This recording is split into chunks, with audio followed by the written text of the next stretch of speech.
მოკლედ ვინაიდან დაწერილს როგორც ჩანს ბევრი ვერ ხვდება რა ხდება და დღეს უკვე მესამე შემთხვევა იყო და ნუ საბედნიეროდ ეს სამივე შემთხვევა კარგად დამთავრდა ერთგან ნარკანი ქონდა და ორ შემთხვევაში სასწრაფო მივიდა და გადარჩა ეს ადამიანები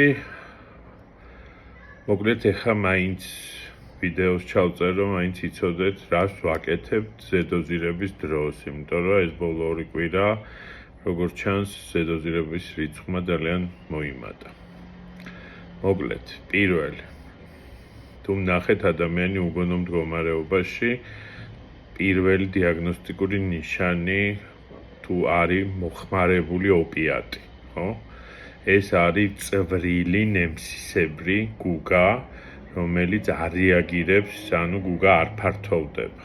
ადამიანი არის ლურჯო ფერის, აქ გაძნელებული სუნთქვა, ვერ სუნთქავს და არის უგონო მდგომარეობაში. ეს არის უტყუარი ნიშანი, რომ ამ ადამიანს აქვს მიღებული ოპიატი. არის ფენტანილი, მეტადონი, ჰეროინი თუ სხვა არ აქვს მნიშვნელობა, აქვს მიღებული ოპიატი. რომლის პირდაპირ ასე ვთქვათ ლოკატორი და გადამრჩენელი არის ნარკანი. მაგრამ ნარკანი თუ არ გვაქვს, რას ვაკეთებთ ამ შემთხვევაში?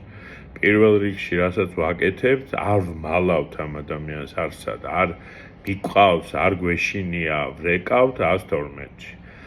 არ ვეჩხუბებით ოპერატორს, უხსნით, თუ არ გვინდა რომ უთხრათ, რომ ნარკოტიკია, უბრალოდ ვეუბნებით, რომ ადამიანი არის უგონო მდგომარეობაში, მისამართს მშვიდად, წყნარად პასუხობთ, ის არის პროცედურა, რომელსაც ოპერატორმა უნდა შეასრულოს. არა აქვს ვალდებულება სასწრაფოს, რომ პოლიცია გამოიძახოს და მოვიდეს.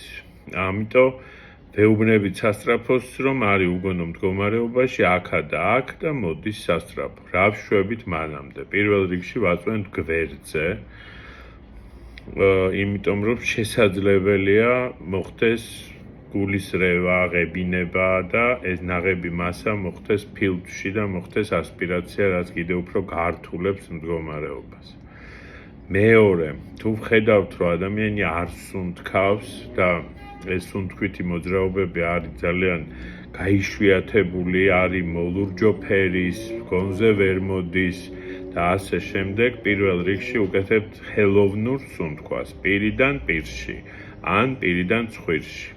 თუ პირში აქვს რაიმე საგანი, ან პროტეზი, ან საღეჭი რეზინი, აუცილებლად უნდა პირის ზღვრიდან ამოვიღოთ ეს ყველაფერი, იმიტომ რომ ეს არ გადავიდეს სასუნთქებში.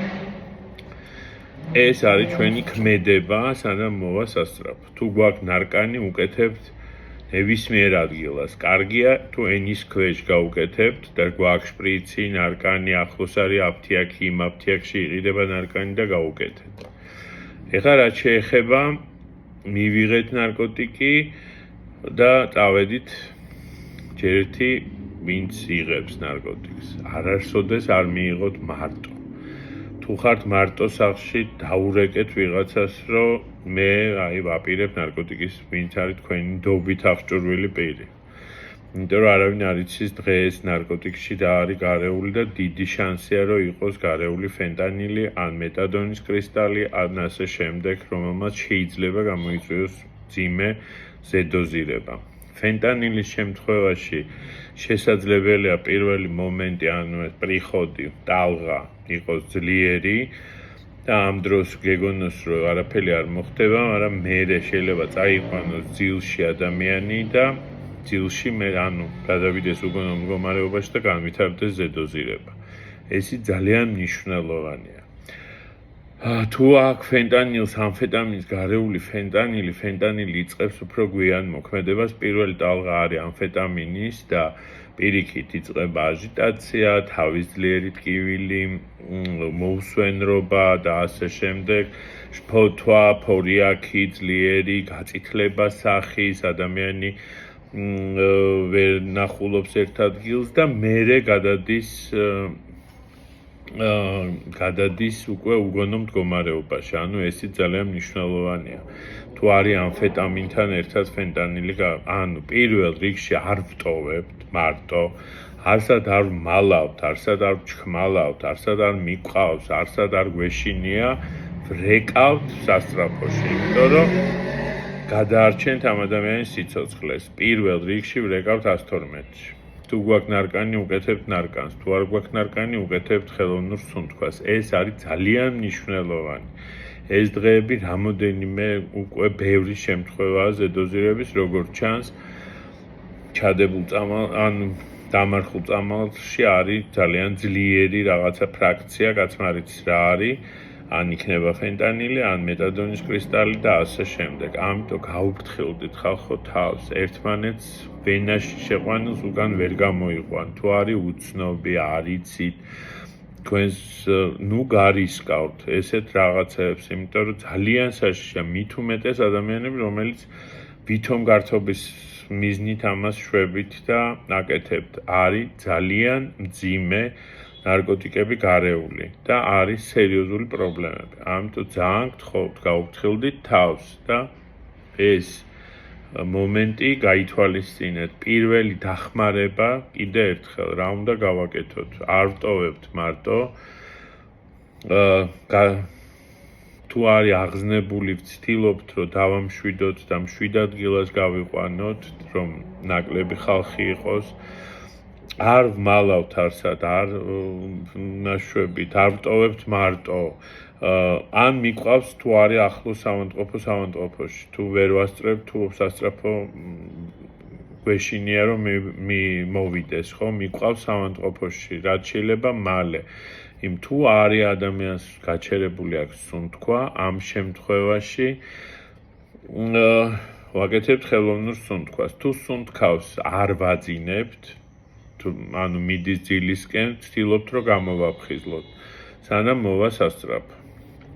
ასე რომ ეს არის და ეს, ანუ ელემენტარულმა დახმარებამ შეიძლება ადამიანის სიცოცხლე გადაარჩინოს. მეორე, კიდე ერთი ძალიან მნიშვნელოვანი.